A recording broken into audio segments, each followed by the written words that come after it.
Hey everybody, I am Justin. And I'm James. And together we are Dollarwise Gamers.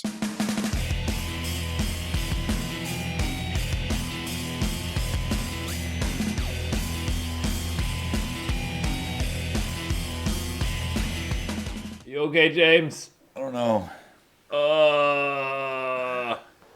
Those brownies. Ooh. Brownies. They were, thank you, Jen. They were delicious. They were delicious. Please, oh God, please let us Next get more. article. Okay, let's get into this. Announcements time. First of all, no, not announcements time. Episode 44. Episode 44. Indeed, right? Yep. Yeah, it's episode 44, which I'm really excited because I like the double number podcasts. Do you? Mm-hmm. I like all the podcasts. I don't remember you mentioning this on 11 episode or 11. 22 or 33. Yeah, no. I feel like you're just making that up to try to impress our listeners. Oh, well. And if I'm any judge of things, it is totally working, dude. All right, great. Yep. So, yes, episode 44, go to it. All right, 4, 11, 22, 2. That's it. Yeah, I mean, it seems like it'd be more, but I know, but it's not. It's not. But it's fun. It's a great good. number. Yeah. Oh, and 44 and 1. Obviously. We're getting close to 50, and since we record every other week, that's sort of like episode 100, which seems like a big deal. Yeah. And I feel like we should do something for that. We have lots of games to give away. I don't know if maybe we can possibly swing like a live show and give might away be able to make that happen. Stuff live. Yeah. I don't know. I mean, like that is 12 weeks away, though. It is a ways away, so we have time to plan for it. It's true. It's true. Unless we start to go, so I can wear them. Unless we go to once a week, which we've talked about a little bit. So we'll have to see. Anyway, we will be doing. We talked about we did a community gaming thing with Civilizations 5. We ended up doing that, the Tabletop Simulator thing. We ended up changing that up a little bit at the last minute. So thank you everybody who showed up. I'm sorry that it changed at the last minute, but we really appreciate it. Sherbets for being there. Toast Sapper from Twitch, and Jeremiah made it just there at the end, but he didn't actually get to play very much. Yeah, because we started with some expansions that he didn't have. Yeah, we will be playing. We would like to put together maybe at least a bi-weekly or once a month at least game night on Civilizations 5 vanilla version, because not everybody has the expansions. I think they should get the expansions. I think so too, because it really makes the game better. Like Civilizations 5 is good, but with the expansions, it's even better. But if we do the vanilla version, then it allows more people to be able to play. So. It's true. It's true. Anyways, next article. Yeah, so I do my Twitch streams. They've changed up a little bit. I will be posting an official times and everything like that for that, but they have changed up a little bit. That makes it a little easier for me. Right. So I don't stream on Fridays anymore. I do stream sometimes during the week for only a couple of hours. So 8 o'clock to 10:30 type thing. And then that way I can play a little bit of different, I can play a few different things. I can have, and then I still get my own time to do. I'm treating it more like a job. All right. Where I'm scheduled to do certain things at certain times. So hopefully that'll work. Hopefully more people will show up to the Twitch streams for that. But anyway, you can email us at dollarwisegamers@gmail.com. You can find us over on Facebook and on iTunes, and we're on Stitcher and all that kind of stuff. James, what have you been playing this week? Red Dead Redemption still. A lot. It's true. I'm 37 hours in, a little shy of 70% completion. And the last time I played was late 2011. So a long time ago. Yeah. Yeah, 5 years. And even though I know a lot of what goes on in the game, I feel like I'm still having that same excitement and enjoyment, Yeah, because you might know the overarching story, but you might not remember some of the specifics. Yeah. But it's just the gameplay even, it's not the story so much. I mean, although it's part of it, obviously. It's the gameplay. I will say the one biggest thing I remember about that game is it was relatively easy to get headshots once you got it down, because it would snap to people when you'd aim, and then you just pop the joystick back just a little bit, and it just traces it up, and you just pop them in the head. I just get so many headshots in that game, which is impressive because I suck at games, so... I've been playing a little bit of Stardew Valley. I played a bunch of games from the March. I played all the games from the March and the April Humble bundles, the monthly bundles, and those will be going up. The March one is already up on our YouTube, and the April one will be going up soon. But I streamed those because it's a little easier for me.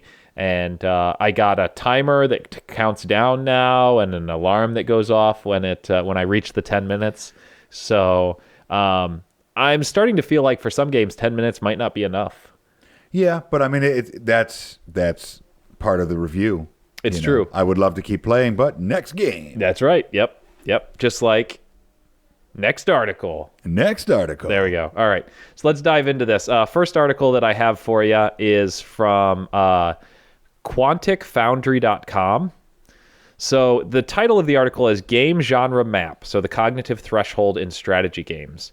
Now, if those who understand how like they lay out things, there's like a y-axis and there's an x-axis, and along the y-axis they have excitement from low to high, which I don't really agree with the term that they use. I don't know if excitement is right. And then strategy along the bottom from low to high. So a game that's very low in strategy and low in excitement would be down in the corner, and a game that was very high in excitement and high in strategy would be way up in the opposite corner. And they plotted out a bunch of different games: Counter-Strike, XCOM, Total War, Masters of Orion, Europa Universalis. And the interesting about this article is they talk about this cognitive line where games there aren't games that are high in excitement, high in strategy. Right. So where's Warlock? Well, of course it's Warlock, so it's low strategy, low excitement, 100%. Nope. Yeah. No, it's right down there. Yeah. Nope. Yeah, you see it right there. Actually, it's not even on there. So next article.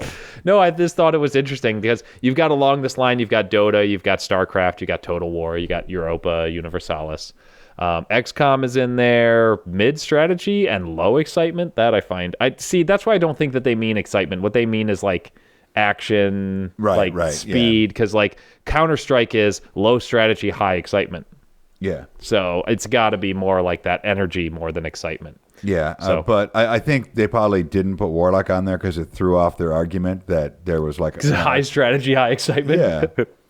Maybe that's next it. Article. All right, so the next article I've got, you should be very excited about this. Now that you're back into video games, maybe not so much, but as the resident board game gamer? nerd in the group. I am. No, nerd is not a bad thing. I know. It's just what it is. I'm a nerd. I'm a geek, you're somewhat near nerd, geek, whatever. You're excited about something and you're passionate about it. And you can have football nerds and you can have baseball nerds and board game nerds and video game nerds or geeks. I've DM'd more hours of D&D than you've probably played Skyrim. So I'm talking to our listeners. Oh, I was like, maybe. So yeah, probably still. Nerd. I mean, I've played a lot of Skyrim, but you've DM'd for. I mean, you're like 87 or something. Like you're really old. Anyway, this is from Polygon.com, and Dark Souls board game is coming to Kickstarter later this month. Are you going to kickstart this? I don't know. I've barely played the games, the video games, so it's hard. They're not permadeath games, but they require a lot of knowledge. The combat is slow. Right. It's not like fast-paced combat. It's gotten faster over each subsequent years. Yeah. But it's every single attack you have to commit to. Like you can't just like go in there swinging like crazy. Each enemy you have to approach in a different way. You have to be very careful. Yeah. I didn't like Dark Souls the first one. I like Dark Souls 2 because I think it's because the combat's a little faster. Yeah. Which makes me think Dark Souls 3 just came out, and I'll probably really like it because I've heard it's faster, a little faster combat. It's more in line with like Bloodborne, which is in the same genre. Yeah. So for that, I'd probably wait till it came out, see what kind of reviews. I have a good collection of board games, so I'm cautious about when I make a new purchase. All right. This one's kind of interesting. It's from VG247.com, and it's Congressman. His name is Duncan Hunter. He's a California congressman. He's a Republican, if that matters to anybody. But he's been questioned over spending $1,300 in campaign funds on Steam. He's got my vote. You don't live in California, so he doesn't have your vote. He would have my vote. Okay. Well, fair enough. If you lived in California. Or he decided to come run here. Oh, yeah. That's I guess you want to come and run in Illinois. Yeah. Winter states are better for gaming because you have months where you have like no reason to go outside. Yeah. So basically, he was questioned over these things. According to his people, it was his son that used the credit card that's supposed to be used for Congress people for their purchases. As it was like basically a business. $1,300? $1,300. If you can't like control your child, like I would have more respect if he just was like, I'm buying all these games. Yeah. But here's the thing about this. That means that he was not buying games that were on sale. Because if he just spent $1,300, not a Dollarwise gamer. No, not a Dollarwise gamer. Don't let that gene pool handle the budget. No. So maybe that's why the Californians can't get their I don't know. Who knows? I have no idea, actually. I have no idea what that looks like. Hard to know, but next article. All right. So this one, for some reason, on craveonline.com, which is an interesting name. Obviously, they probably crave.com has been taken. But craveonline.com. This article, I can't read half of it because their banner at the top is covering half of the thing, so I have to kind of read it off of the URL. Yeah. So the gamers flood the Baldur's Gate expansion. There's a Baldur's Gate expansion that a bunch of gamers flooded their reviews about it because there's a transgender character in it. Yeah, with negative reviews. Not positive reviews, negative reviews. Just based around the transgender character. Right. Yeah. Move out of your parents' basement. Go get a life. Go meet some people. Yeah, I mean, geez, like learn that people are different. Welcome to the world, happens. you know. People identify as they identify, and it's not your place to tell them either way. It's true. You just ask them what if you suddenly tomorrow wanted to be called Bob, I'd call you Bob. I'd be like, now I'm streaming with, now I'm doing a podcast with Bob, not streaming. We don't stream very often. You stream. I stream. Sometimes I stream. Sometimes. We all stream for ice cream. Yeah, I would. Next article. I would indeed stream for ice cream. Yes, you would. So, but evidently the most recent update on this article since I had saved it is that the developer's name is Beamdog. That's not a person. I think that's a company. They've stated that they're going to change the trans character and remove the Gamergate references. And then there's thoughts from Crave on that. I'm disappointed. I'm sorry. That's too bad. Yeah. That's too bad. It's too bad that people feel that way. And if you feel differently, email us. Tell us that. I don't care. Doesn't make a difference to me. We'll read your email on the show. All right. So another article from PC Gamer. Haven't heard from PC Gamer since the last article. Remember in the beginning, we used to only do PC Gamer articles. But they don't pay us as much now. Yeah, no, it's the same amount. Oh, is it? It is exactly the same amount. All 0. So on PCGamer.com, it's Valve loses an Australian legal battle over Steam refunds. So this is part of the reason why Steam offers refunds now is because of this legal battle that started in Australia. It's finally come to its end, and Steam lost. But it seems like they were prepared. They've been preparing basically for the fact that, this is going to be a reality. Yeah, and the thing about a lot of digital purchases is that digital purchasing is it's international. So you can purchase digital content from all over the world. And so that's why it matters, because these are people who are in Australia purchasing from a United States company, but they sort of have to have laws and rules and policies that kind of apply to the entire world because of the fact that they sell to the entire world. So I think it's great. I'm glad that Steam has a return policy. I mean, we purchased stuff through Steam for the last couple of years before that return policy became a thing, but I've used it at least twice. I used it once. Yeah, where I purchased a game and I was like, wow, the complete lie to me about this game, and I'm very disappointed. And I went through it, and it was relatively easy. So I'm glad that they do it. I think it's a move in the right direction. I'm sorry that Steam couldn't recognize the customer's need first and had to be forced into it to a certain extent. Sometimes profit margin. Yeah. It's Next the article. Truth. All right, so this article is from GamaSutra.com, and it is. I'm very happy about this because I love this game. The indie RPG hit Stardew Valley has sold over 1 million copies. Nice. Which is awesome because that game is tremendous. It's a really good game. I think I told you, I might have even told your lady that she should try it. Yeah, you did. Yeah, because it's a lot of fun. It's a very good game. If you like games where you like build and design and craft and there's just so much in that game. Check this game out. Watch some videos on it. Read some reviews. I have nothing really negative to say about the game. I mean, it's just a good, solid game, and it was made by one person. Wow. One person made the art, the music, everything. Coded the game. That's impressive. Nice. So, next article. I don't have any more articles except for later on in the show. Okay, well, you know what we do have? What do we have? A humble bundle. All right, let's dive into that humble bundle. Make it happen. Well, there's the one that's about to expire, so we won't really talk about that too much. It wasn't something I was really interested, but you were, the Glenn's Staff Picks bundle, which I'm trying to get loaded up here. So it expires in like 3 days, I think. Yeah, I was mostly because the one game that I was really interested in, that one was the Indigo Prophecy, Fahrenheit Indigo Prophecy. That game is, I think I would probably have enjoyed. I vaguely remember playing a demo of it years and years ago. Yeah. And so I think that was the only one. The rest of them I was sort of like, but I've really shied away from purchasing games just for one game anymore, bundles for one game, because I have so many games at this point. It's dumb. It's dumb to do it. So if you're growing your Steam library, maybe do it. Maybe a little bit to grow that Steam library and maybe find some sleeper games, because I've found a couple of those in my time. But now with how many freaking games I have at this point, it's not worth it. Don't worry, I have your sister at home deleting a bunch of them out of there. Oh, great. That's awesome. Yeah, I mean, not Warlock, but some games that you never play. Oh. Okay, well, this one, the one that's starting now, we got 10 days from the day of this recording, which is Friday the 15th. This will release on Sunday or Monday. So. All right. It's the Humble Telltale Games bundle. I'm very happy about this bundle. I knew you would be. Yeah, I mean, the moment I saw it, I was like, sweet, that's awesome. I actually started playing Walking Dead Season 2 just recently on stream, and I will continue to be playing that because it touches all the right nerves in my body. So nice. Okay, well, the first one, pay $1 more to unlock. Got 5 games in this tier. We have the Back to the Future games, and these are all Telltale games, so the type, if you're not familiar, kind of look into it, but they're all kind of similar in that respect. So Back to the Future, the game.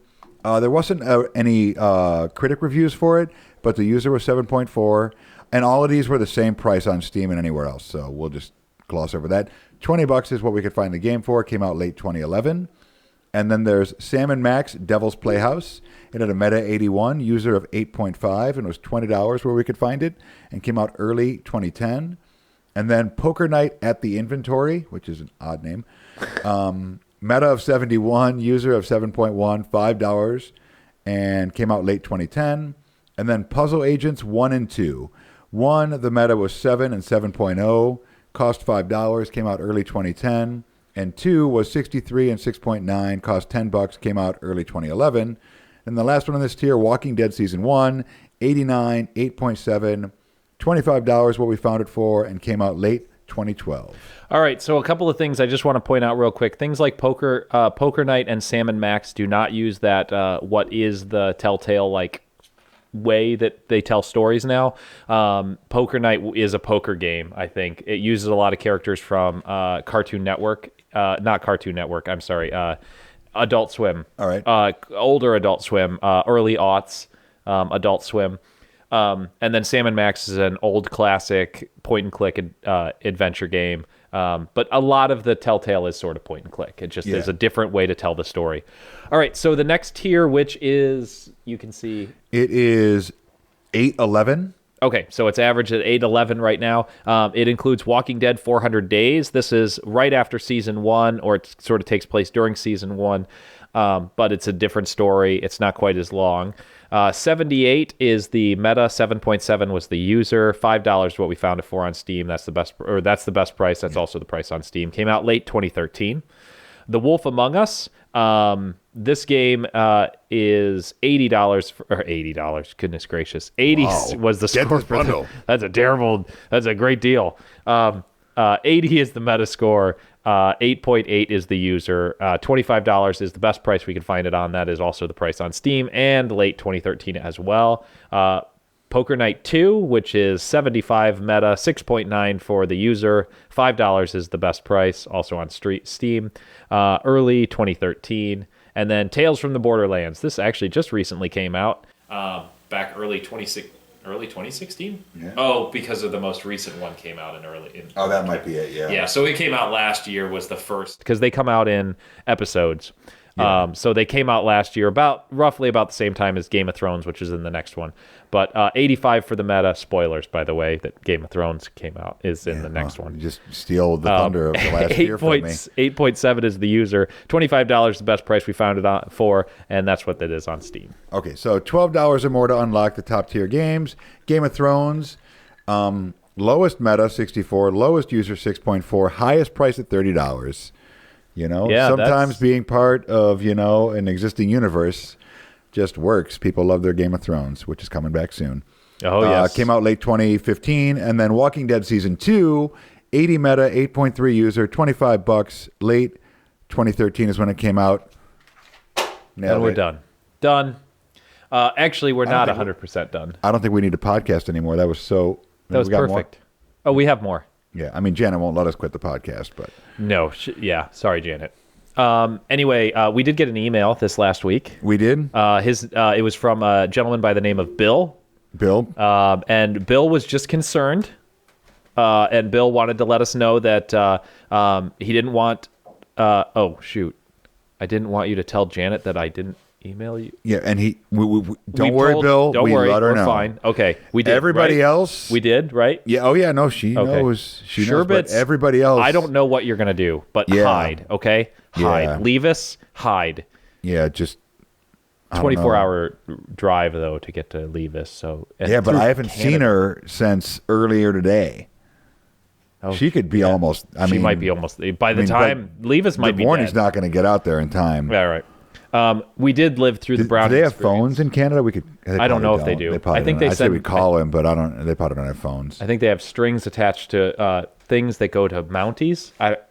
I don't know how things work in Canada. They might just use moose like carrier pigeons. Oh yeah. I think that might be right. Yep, moose-based carrier pigeons. Either way, Levis, it was nice to know you, and it was great. Eat the brownies; it's easier. Yeah. It goes much faster. But thank you, Bill, for the email. We were okay. The brownies were awesome. Yeah, I mean, 72 hours bedridden. I mean, for delicious brownies, it's totally worth it. Totally worth it. Totally worth it. Still, you don't have to cook anymore, but I'd do it again. Yeah, definitely. All right. No Man's Sky news. No Man's Sky news. All right, I got some new news for you from No Man's Sky. I didn't know that was coming. You didn't? Not at all? I couldn't tell. All right. Anyway, so so the first song from No Man's Sky. Now, I don't know if this means the first song, like that you hear when the game starts up, or if it's like the first song that they've released that people can hear right now.